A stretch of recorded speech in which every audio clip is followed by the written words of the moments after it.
राजस्थान में कोविड की तीसरी लहर की आहट के बीच निर्वाचन विभाग का 6 जिलों में पंचायत चुनावों की घोषणा करना अप्रत्याशित निर्णय है। जिस तरह कोरोना वायरस के नित्य नए वेरिएंट सामने आ रहे हैं, जान को जोखिम बढ़ता जा रहा है। इससे मौजूदा हालात में चुनाव करवाना खतरे से खाली नहीं है। इस बीच चिकित्सा मंत्री रघु शर्मा का यह बयान मायने रखता है कि निर्वाचन आयोग ने चुनाव की घोषणा से पहले संभावित खतरे के बारे में चिकित्सा विभाग से कोई सलाह नहीं ली। अगर हम यह मानकर चल रहे हैं कि वायरस नियंत्रित हो गया है, यह नुकसान नहीं पहुंचाएगा, तो हम सरासर गलत हैं। परिस्थितियां अब भी प्रतिकूल हैं। टीकाकरण पर्याप्त नहीं हुआ है। लोगों में कोविड प्रतिरोधक क्षमता भी विकसित नहीं हुई है। 6 जिलों भरतपुर, दौसा, जयपुर, जोधपुर, सवाई माधोपुर और सिरोही के जिला परिषद सदस्यों और 78 पंचायत समितियों के चुनाव में 78 लाख मतदाता वोट डालेंगे। यह संख्या कम नहीं है। चुनाव का निर्णय करने से पहले अपने पड़ोसी राज्य उत्तर प्रदेश का हाल भी देख लेना चाहिए। कुछ महीने पहले ही वहां पंचायत चुनाव के चलते लाखों लोग संक्रमित हुए थे। चुनाव ड्यूटी में ही लगे 500 से अधिक शिक्षक तो जान से हाथ धो बैठे। हालांकि निर्वाचन विभाग ने अपनी ओर से पर्याप्त इंतजाम के दावे किए हैं। चुनावी रैलियों, आम सभाओं पर पूर्ण प्रतिबंध रखा गया है। उम्मीदवार केवल 5 समर्थकों के साथ घर घर संपर्क कर सकेंगे। थोड़ी सी ढील मिलते ही लोग कोविड प्रोटोकॉल की पालना करना भूल गए हैं। निश्चित ही चुनाव की गहमा-गहमी के बीच प्रोटोकॉल की धज्जियां उड़ेगी। मौजूदा हालात में चुनाव से अधिक अहम लोगों की जिंदगी है। समय व परिस्थिति देखकर निर्णय होना चाहिए। दूसरी लहर की भयावहता सभी ने देखी है। तब संक्रमण में अभूतपूर्व तेजी की सबसे अहम वजह 5 राज्यों में विधानसभा चुनाव और कई प्रदेशों में पंचायत चुनाव भी रहे। गांव-गांव तक बड़ी संख्या में लोग चपेट में आए और हाहाकार मचा था। हमें यह मानने की भूल नहीं करनी चाहिए कि कोरोना वायरस बेअसर हो गया है। कोरोना का प्रसार रोकने की अहम जिम्मेदारी तो सरकार की ही है। तथ्य और हालात देखकर निर्णय करना चाहिए। मौजूदा परिस्थितियों में यह कतई उचित नहीं लगता। वायरस को कमतर समझ कर हम बड़ी गलती करेंगे। खेलों के प्रति दृष्टिकोण में व्यापक बदलाव करना होगा। खिलाड़ियों को बुनियादी ढांचा तथा आवश्यक सुविधाएं उपलब्ध करानी होंगी। परिवार, स्कूल और समाज के स्तर पर खेलों को प्रोत्साहन दिया जाना जरूरी है। प्रशिक्षण के साथ निष्पक्ष प्रतियोगिताएं भी आयोजित की जानी चाहिए। खेल प्रतिभाओं का चयन निष्पक्ष तरीके से होना चाहिए।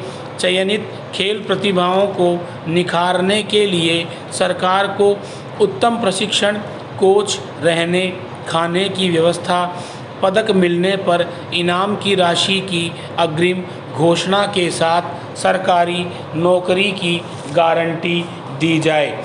ऐसा होने पर खिलाड़ी खेल को कैरियर समझकर खेलेंगे। सरकार के गोडावण ग्रेट इंडियन बस्टर्ड संरक्षण के दावे खोखले साबित हो रहे हैं। स्थिति यह है कि इसके प्राकृतिक आवास सुरक्षा, ग्रासलैंड समेत अन्य मूलभूत सुविधाएं विकसित करने में उनकी रुचि नहीं है। यही वजह है कि 10 साल का खाका तैयार कर वन एवं पर्यावरण मंत्रालय में 2 साल पहले भेजी फाइल अभी भी टेबलों पर ही घूम रही है। गत वर्ष मुख्यमंत्री अशोक गहलोत भी केंद्र को इस संबंध में चिट्ठी लिख चुके हैं, फिर भी योजना ठंडे बस्ते में नज़र आ रही है।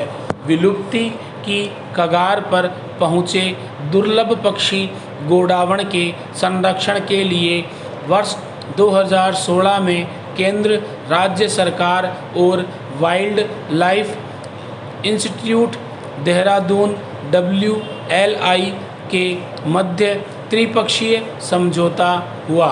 इसके बाद जैसलमेर में 3162 स्क्वायर किलोमीटर में फैली सेंचुरी में सम ते समीप अंडों के लिए पहला कृत्रिम हैचिंग सेंटर स्थापित किया गया। वन एवं पर्यावरण मंत्रालय की स्वीकृति देने से गोडावण के प्राकृतिक आवास से अंडे एकत्रित कर कृत्रिम हैचिंग सेंटर के इंक्यूबेशन में रखे जा रहे हैं। वर्तमान में यहां गोडावण के 16 बच्चे प्रवास कर रहे हैं, लेकिन इन बच्चों को हैचिंग सेंटर के से बाहर प्राकृतिक आवास देने, सुरक्षा व इनक्लोजर की संख्या बढ़ाने और फेसिंग ग्रासलैंड विकसित करने समेत अन्य सुविधाएं जुटाने में कामयाब नहीं हो सके। वर्ष 2019 में वन महकमे में इसे लेकर वर्ष 2019 से 2028 तक तैयार किया।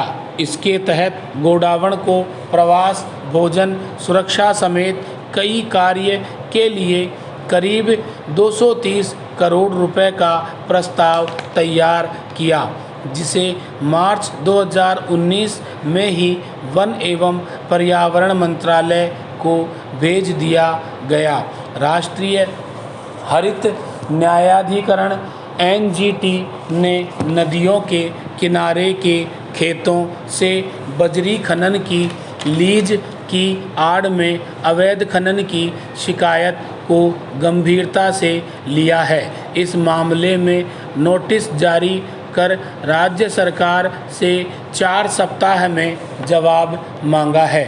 वहीं जांच के लिए खान निदेशक के नेतृत्व में 3 सदस्यीय कमेटी बनाकर 6 सप्ताह में तथ्यात्मक रिपोर्ट मांगी है।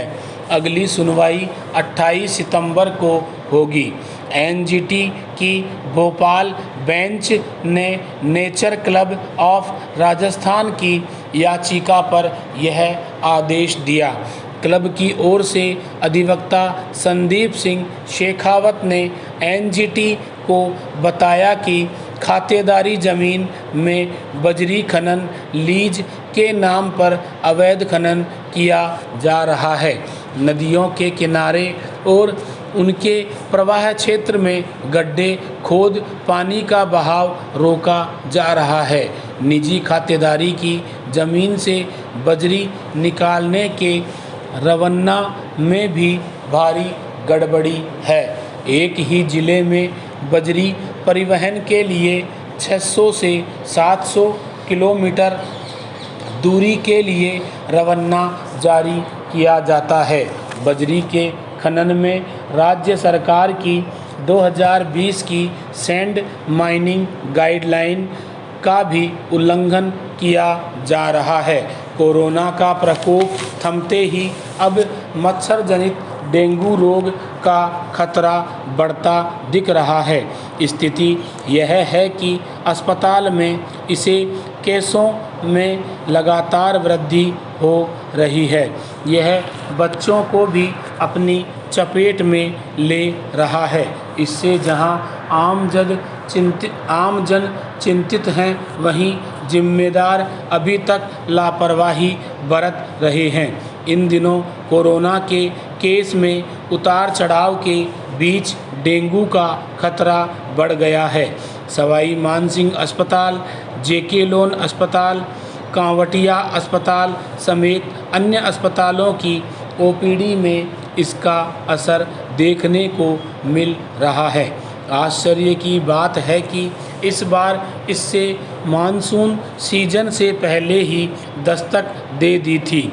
इन दिनों आए दिन हो रही बारिश के कारण अब यह उग्र होता दिख रहा है। चिकित्सकों ने बताया कि इन दिनों वायरल फीवर के साथ साथ ही मरीजों ने ठंड लगकर बुखार आना, सर्दी जुकाम, लाल दाने होना, आँख में दर्द, मांसपेशियों में दर्द जैसी कई शिकायतें मिल रही हैं।